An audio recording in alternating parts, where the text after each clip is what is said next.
What's going on, everybody? Grim Repair here. Today I'm going to show you what to check if you have a check charging system light on in your Cobalt.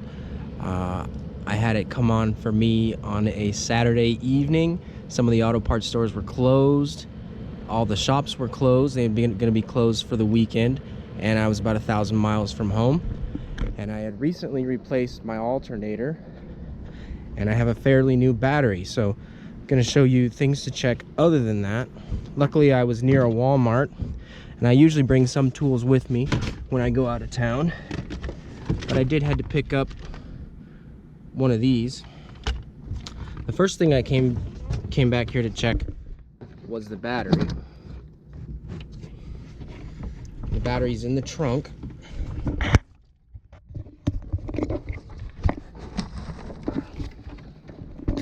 So you want to pull this cover off. You want to make sure that those are clean. And the first thing that I did when I had my check charging system light on was put my voltmeter onto the DC voltage 20 volt max, and I checked my battery. The car was starting and the light had come on after it had already been running, so I assumed my battery wasn't the issue, and it wasn't. I had low volts, but that was because I had been driving on it. And I also had the same volts when I checked it on the terminals, not the posts. So I knew that I wasn't getting voltage drop from the terminal to the post. So that means that the terminals are clean.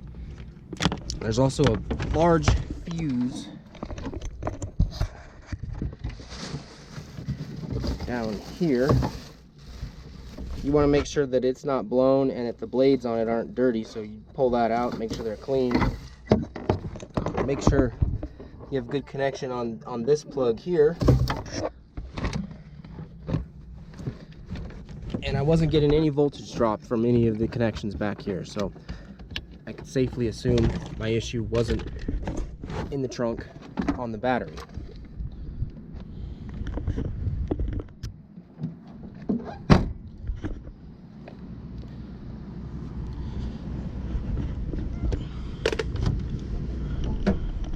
And I did buy a reman alternator that I put in about 2 or 3 months ago, so I assumed that was the problem.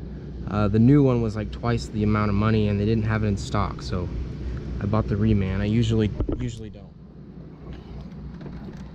But I removed this, and I checked voltage on the battery terminal at the alternator,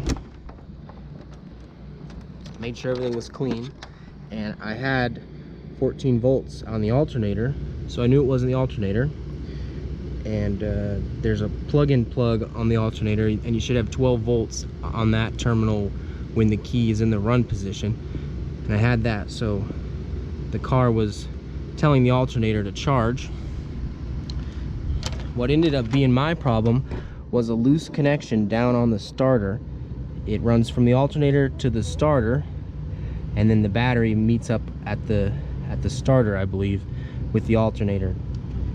So I had a loose connection down there, so I had to tighten that up at a Walmart parking lot, and I was able to get back on the road, and everything's been good.